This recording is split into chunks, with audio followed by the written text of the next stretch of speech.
ناظرین، ایک بادشاہ تھا جس کی 7 بیٹیاں تھیں۔ ایک دن بادشاہ بہت خوش ہوا اور اپنی 7 بیٹیوں کو بلوایا اور کہنے لگا، میں تم سب سے ایک سوال کروں گا اور مجھے تمہارا جواب اچھا لگا تو تمہیں تمہاری پسند کا انعام دیا جائے گا۔ سب قطار میں کھڑی ہو جاؤ اور بتاؤ کہ تم کس کا دیا کھاتی ہو اور کس کا دیا پہنتی ہو۔ پہلی 6 بیٹیوں نے جواب دیا، اے ابا حضور، ہم آپ کا دیا کھاتی ہیں اور آپ کا دیا پہنتی ہیں۔ یہ سن کر بادشاہ بہت خوش ہوا اور ان بیٹیوں کو ان کی پسند کی چیزیں دے دیں۔ جب سب سے چھوٹی بیٹی کی باری آئی تو اس نے بادشاہ کی جانب دیکھا۔ اس کی آنکھوں میں معصومیت اور اعتماد جھلک رہا تھا۔ وہ دھیرے سے مسکرائی اور اپنے صاف اور مضبوط لہجے میں بولی، اے ابا حضور، میں اللہ کا دیا ہوا کھاتی ہوں اور اللہ کا دیا ہوا پہنتی ہوں۔ یہی میرا نصیب ہے جو میرے رب نے میرے لیے لکھا ہے۔ جو کچھ بھی میرے پاس ہے وہ اسی کی عنایت ہے۔ یہ الفاظ سن کر دربار میں ایک لمحے کے لیے خاموشی چھا گئی۔ یہ جواب پیغام جملہ نہیں تھا بلکہ توکل، شکر اور حقیقی سمجھ میں ایسی گہرائی تھی کہ ہر شخص حیرت زدہ ہو گیا۔ اس کی بات میں ایک غیر معمولی سچائی اور عاجزی چھپی تھی، جیسے وہ دنیا کی تمام نعمتوں کو حقیقی مالک کی طرف منسوب کر رہی ہو۔ بادشاہ کے چہرے پر غصے اور حیرت کے ملے جلے جذبات تھے۔ وہ شاید ایسے جواب کی توقع نہیں کر رہا تھا، لیکن چھوٹی سی شہزادی اپنی عمر سے کہیں زیادہ سمجھدار اور دانا لگ رہی تھی۔ اس کی بات میں ایک خاموشی پیغام یہ بھی تھا کہ حقیقی شکر گزاری انسان کو زمین سے اٹھا کر آسمان کی بلندیاں تک پہنچا سکتی ہے، بشرطے کہ وہ اللہ پر یقین رکھے۔ بادشاہ سن کر غصے سے کانپ اٹھا۔ اس کے چہرے پر غصے کی سرخی نمایاں ہو گئی اور دھاڑتے ہوئے بولا، اے کم بخت، تم نے میری ناشکری کی ہے، میرے احسانات کو نظر انداز کیا ہے۔ ایسی گستاخی کی سزا ضرور ملے گی۔ دربار میں سب لوگ خاموش ہو گئے۔ چھوٹی شہزادی نے نرمی سے جواب دیا، جو حکم ابا حضور۔ اس کے لہجے میں نہ ہی کوئی خوف تھا نہ بغاوت، بلکہ صرف عاجزی اور اللہ پر یقین کی جھلک تھی۔ بادشاہ غصے میں آ کر بولا، اس گستاخ کو موت کی سزا دی جائے، اسے فوراً پھانسی کے لیے تیار کرو۔ یہ سن کر دربار میں ہلچل سی مچ گئی۔ بادشاہ کی چھوٹی بیٹی پر موت کی سزا سنانا ایک غیر معمولی بات تھی۔ سب کی نظر شہزادی پر تھی جو اس وقت پرسکون کھڑی تھی۔ اس کے چہرے پر خوف کا کوئی نشان نہیں تھا بلکہ ایک عجیب سا اطمینان تھا، جیسے وہ جانتی ہو کہ اس کا رب اس کے ساتھ ہے۔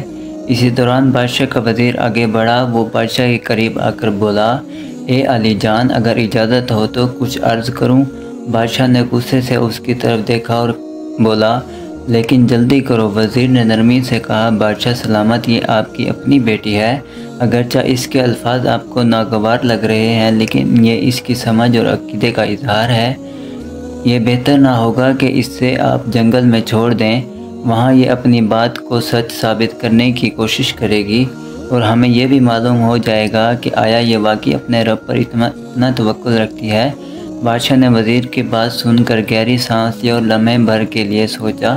پھر وہ سپاہیوں کی طرف مڑ کر بولا، ٹھیک ہے، اسے پھانسی کے بجائے جنگل میں چھوڑ آؤ۔ میں دیکھنا چاہتا ہوں کہ یہ میرے بغیر کیسے اللہ کا دیا کھاتی ہے اور اپنے نصیب کا پہنتی ہے۔ سپاہی آگے بڑھے اور شہزادی کو لے کر جانے لگے، لیکن شہزادی کے چہرے پر اب بھی سکون تھا، جیسے وہ جانتی ہو کہ آزمائش بھی اسی کے لیے اللہ کی رحمت کا دروازہ کھولے گی۔ دربار میں موجود سبھی لوگ حیران تھے کہ یہ لڑکی کس قدر مضبوط ایمان اور حوصلے کی مالک ہے۔ شہزادی سے تمام زیورات اور کپڑے لے لیے گئے۔ اسے تنہا جنگل میں چھوڑ دیا گیا، لیکن شہزادی مطمئن رہی۔ اس کا توکل اللہ پر تھا۔ وہ جانتی تھی کہ جو رزق اللہ نے اس کے نصیب میں لکھا ہے وہ اسے ضرور ملے گا۔ رات کے قریب شہزادی نے جنگل میں لکڑیاں اکٹھی کی تاکہ آگ جلائی جا سکے۔ لکڑیاں تلاش کرتے وقت اس نے ایک جھونپڑی دیکھی جس کے باہر ایک بکری بندھی ہوئی تھی اور اندر سے کسی کے کھانسنے کی آواز آ رہی تھی۔ شہزادی نے جھونپڑی کے اندر جا کر دیکھا تو وہاں ایک بیمار بزرگ چارپائی پر لیٹا ہوا تھا۔ وہ پانی پانی پکار رہا تھا۔ شہزادی نے مٹکے سے پانی نکالا اور بزرگ کو پلا دیا۔ جھونپڑی کی صفائی بھی کی۔ بزرگ نے پوچھا، بیٹے تم کون ہو اور اتنی بڑی جنگل میں اکیلی کیا کر رہی ہو؟ شہزادی نے اپنا سارا حال بیان کر دیا۔ صبح کے وقت بزرگ نے کہا، میں شہر کام کے لیے جا رہا ہوں اور 7-8 دن کے بعد واپس آؤں گا۔ تم یہیں رہو، جھونپڑی میں کھانے پینے کا سامان موجود ہے، ساتھ ہی ندیہ پانی بھر لینا، بکری کا دودھ بھی نکال لینا۔ یہ کہہ کر بزرگ چلا گیا۔ جب رات ہوتی بکری کا دودھ نکال کر آدھا پینے کے لیے رکھ لیتی اور آدھا دودھ ایک برتن میں ڈال کر جھونپڑی کے باہر رکھ دیتی۔ اس کا خیال ہوتا کہ اگر کوئی جانور یا پرندہ بھوکا پیاسا ہوگا وہ دودھ پی لے گا، پھر وہ اطمینان کے ساتھ سو جاتی۔ صبح سویرے جب شہزادی کی آنکھ کھلتی ہے تو شہزادی پرندوں کی چہچہاہٹ اور ٹھنڈی ہوا کے جھونکے اسے جگا دیتے ہیں۔ وہ دھیرے سے اڑتی ہے اور جھونپڑی کا دروازہ کھولتی ہے۔ جیسے ہی وہ باہر قدم رکھتی ہے اس کی نظریں برتن میں پڑتی ہے جو خالی ہوتا، لیکن برتن کے قریب ایک عجیب سی شہزادی کے قریب روشنائی ہے۔ شہزادی قریب جاتی ہے، وہ دیکھتی ہے کہ وہاں ایک انتہائی قیمتی لال پڑا ہے جو سورج کی روشنی میں دمک رہا ہے۔ شہزادی حیرت اور خوشی کے ملے جلے جذبات کے ساتھ لال کو اٹھاتی ہے۔ یہ دیکھ کر اس کے دل میں تجسس پیدا ہوتا ہے کہ یہ لال یہاں آیا کیسے۔ پھر اس کی نظریں برتن کے ارد گرد زمین پر پڑتی ہیں جہاں سانپ کے نشانات صاف دکھائی دیتے ہیں۔ اس کے دماغ میں فوراً بچپن کی ایک کہانی پہنچتی ہے جو اسے اس کی دادی اماں نے سنائی تھی۔ دادی کہا کرتی تھی جب کوئی سانپ خوش ہوتا ہے یا کسی سے متاثر ہوتا ہے تو وہ اپنی خوشی کے اظہار میں اس کے لیے ایک قیمتی لال اگل دیتا ہے جو ہیرے سے بھی زیادہ قیمتی ہوتا ہے۔ یہ خیالات ہی شہزادی کے چہرے پر ایک مسکراہٹ آ جاتی ہے اور سوچتی ہے شاید یہ وہی سانپ تھا جو رات کو دودھ پینے آیا ہوگا۔ وہ بھوکا اور پیاسا تھا اور دودھ پی کر خوش ہو گیا۔ اپنی خوشی کے اظہار کے طور پر اس نے یہ قیمتی لال یہاں چھوڑ دیا۔ شہزادی لال کو غور سے دیکھتی ہے، اس کی چمک آنکھوں کو حیرا کر دینے والی ہوتی ہے۔ وہ دل میں شکر ادا کرتی ہے اور سوچتی ہے یہ اللہ کی طرف سے ایک نشانی ہے کہ وہ اپنے بندوں کو کبھی اکیلا نہیں چھوڑتا۔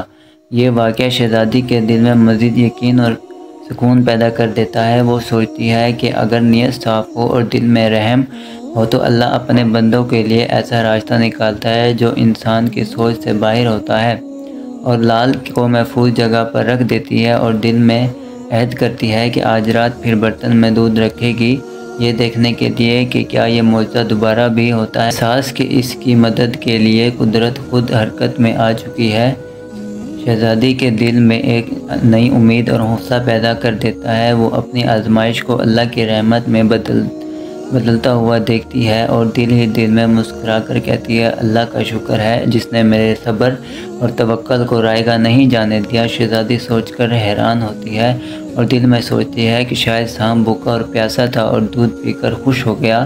خوشی کے عالم نے اس نے لال اگل دیا۔ شام ہوتے ہی شہزادی دوبارہ دودھ برتن میں ڈال کر جھونپڑی کے باہر رکھ دیتی ہے اور خوش ہو جاتی ہے، اور صبح شہزادی دیکھتی ہے کہ برتن خالی ہے اور ایک نیا لال برتن کے پاس پڑا ہوا ہے۔ اس طرح 7 دن گزرتے ہیں اور 7 دن سانپ دودھ پی کر ایک لال اگل دیتا ہے۔ 7ویں دن وہ بوڑھا ضعیف بزرگ کام سے واپس آتا ہے۔ شہزادی اسے پورا واقعہ سناتی ہے اور 3 لال اسے دے دیتی ہے اور کہتی ہے اب شہر جائیں اور ان لالوں کو بیچ کر محل بنانے کا سامان اور مصور لے آئیں۔ باقی 4 لال شہزادی اپنے مالک کی شکل میں گلے میں پہن لیتی ہے۔ کچھ ہی دنوں میں وہیں روم میں جنگل میں ایک شاندار محل تیار ہو جاتا ہے۔ محل میں ہر قسم کی سہولیات اور نوکر چاکر دنیا کی تمام نعمتیں موجود ہوتی ہیں۔ شہزادی ایک لکڑی کی فیکٹری بھی بناتی ہے جہاں غریب مزدور کام کر کے اپنی روزی روٹی کماتے ہیں۔ جنگل کا یہ علاقہ آہستہ آہستہ ایک شہر کی شکل اختیار کر لیتا ہے اور دور دور تک اس کی شہرت پھیل جاتی ہے۔ شہزادی کے والد بادشاہ تک بھی یہ بات پہنچ جاتی ہے۔ بادشاہ یہ سوچتا ہے کہ دیکھو تو صحیح یہ کون سی شہزادی ہے جس نے اتنے کم وقت میں یہ سب کچھ حاصل کر لیا۔ بادشاہ اپنے سپاہیوں کے ذریعے شہزادی کو پیغام بھیجتا ہے کہ فلاں ملک کا بادشاہ آپ سے ملنا چاہتا ہے۔ شہزادی سپاہیوں کو پیغام دیتی ہے کہ دعوت اس کے شہر ایک شرط پر قبول کی جائے گی کہ بادشاہ اپنے تمام بیٹیوں کے ساتھ میرے محل میں تشریف لائے۔ بادشاہ قبول کر لیتا ہے اور ایک دن اپنی 6 بیٹیوں کو لے کر محل میں آ جاتا ہے۔ شہزادی نقاب کر کے اپنے والد اور بہنوں سے ملاقات کرتی ہے اور 7 رنگ کے کھانے پیش کرتی ہے اور ہر کھانے کے ساتھ اسی رنگ کا لباس اور زیورات پہن کر آتی ہے۔ محل کی شان و شوکت اور شہزادی کے انداز کو دیکھ کر بادشاہ بہت متاثر ہوتا ہے اور آخرکار یہ کہنے پر مجبور ہو جاتا ہے تم میری بیٹیوں کی جگہ ہو اور میں تمہارے اصرار پر اپنی تمام بیٹیوں کو لے کر آیا ہوں۔ پھر ہم سب یہ پردہ کس بات کا ہے؟ شہزادی کہتی ہے ٹھیک ہے میں تیار ہو کر آتی ہوں۔ اس پر اس کی دوسری بیٹیاں آپس میں بات کرنے لگتی ہیں کہ اتنی مہنگے کپڑے پہنے ہوئے ہے، اتنے زیورات پہنے ہوئے ہے اور کتنا تیار ہو کر آئی ہے کہ اتنے میں بادشاہ دیکھتا ہے کہ ایک سادہ کپڑوں میں ایک لڑکی آ رہی ہے۔ بادشاہ غور کرتے ہیں، انہیں پتہ چلتا ہے کہ یہ تو انہی کی ہی بیٹی ہے اور حیران ہو کر پوچھتے ہیں میں نے تو سمجھا کہ تم جنگل کے جانور نے کھا لیا ہوگا، یہ مجھے اس کی فکر ہوئی تھی۔ میں نے سپاہیوں کو جنگل میں بھیجا تھا لیکن انہوں نے کہا تھا کہ شہزادی کا کوئی پتہ نہیں، اور پھر یہ یہاں کیسے؟ بادشاہ اپنی بیٹی سے مل کر بہت خوش ہوتا ہے اور حیرت اور مسرت کے عالم میں کہتے ہیں بیٹی تم کتنی خوش قسمت ہو کہ تمہاری اتنی عظیم شہزادی کے ساتھ رہنے کا موقع ملا۔ جاؤ اسے بلا کر لاؤ، میں تمہیں اس سے آزاد کرا دوں گا۔ اگر تمہاری آزادی کے بدلے وہ مجھ سے میری سلطنت بھی مانگے گی تو میں اسے دینے کے لیے تیار ہوں۔ یہ سن کر شہزادی نے ایک لمحے کے لیے اپنی آنکھیں جھکا لی اور اس کے چہرے پر ایک عجیب سی مسکراہٹ پھیل گئی، گویا کوئی چھپی ہوئی حقیقت سامنے آنے والی ہو۔ بادشاہ اور دیگر بہنیں حیرانی سے اس کی طرف دیکھنے لگی۔ شہزادی نے سر اٹھایا اور نرمی دی کہیں دور سے نہیں بلانی پڑے گی۔ بادشاہ نے جلن سے پوچھا کیوں، کیا وہ قریب ہی ہے؟ شہزادی نے مسکراتے ہوئے نقاب ہٹایا اور کہا کیونکہ وہ شہزادی میں خود ہوں۔ یہ سن کر بادشاہ کی آنکھیں حیرت سے پھیل گئیں اور دربار میں ایک سنسنی سی دوڑ گئی، ہر کوئی سختی میں آ گیا۔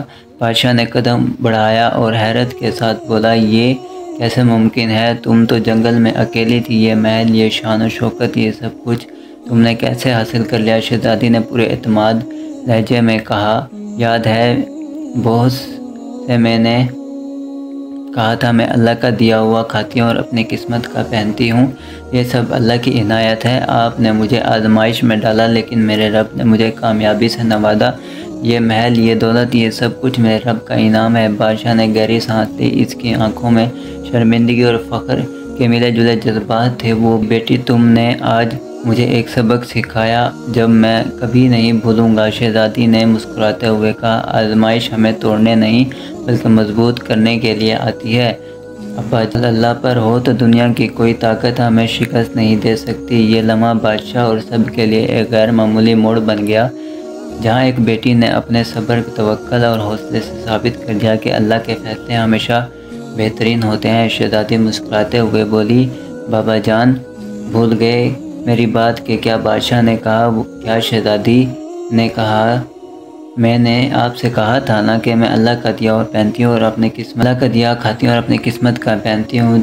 دیکھیے میں اللہ کا دیا ہوئی کھا رہی ہوں اور اپنی قسمت کا ہی پہن رہی ہوں، یہ سب مجھے میرے رب اور اپنی قسمت کا اللہ نے عطا کیا ہے۔ شہزادی نے مزید کہا ابا جان اللہ نے مجھے کہاں سے کہاں پہنچا دیا اور آج میں آپ سے بھی زیادہ امیر ہوں۔ یہ سن کر باقی تمام شہزادیاں دل میں سوچنے لگیں کاش تب ہم نے بھی یہی کہا ہوتا کہ ہم اللہ کا دیا ہوا کھاتے ہیں اور اپنی قسمت کا پہنتے ہیں۔ اس کہانی سے سبق ملتا ہے کہ ہمیشہ اللہ تعالیٰ میں بھی اور خوش رہنا چاہیے۔ جو انسان اللہ پر توکل رکھتا ہے اللہ اسے کبھی تنہا نہیں چھوڑتا۔ ناظرین آپ ہمیں کمنٹ باکس میں ضرور بتائیں یہ کہانی آپ نے اپنے بچپن میں اپنے دادا دادی، نانا نانی یا کسی بزرگ سے سنی ہے یا آج پہلی بار سن رہے ہیں؟ اگر آپ نے یہ ویڈیو مکمل دیکھی ہو تو کمنٹ باکس میں مکمل کا الفاظ ضرور لکھیں تاکہ ہمیں پتہ چلے کہ کتنے لوگوں نے ہماری ویڈیو کو آخر تک دیکھا ہے۔ دوستو شہزادی کے لیے ایک لائک تو بنتا ہے، اس ویڈیو کو لائک ضرور کیجیے اور اگر آپ نے یہ ویڈیو پسند آئی ہو تو اسے دوستوں کے ساتھ شیئر کریں اور مزید دلچسپ ویڈیو دیکھنے کے لیے ہمارے چینل کو سبسکرائب کریں۔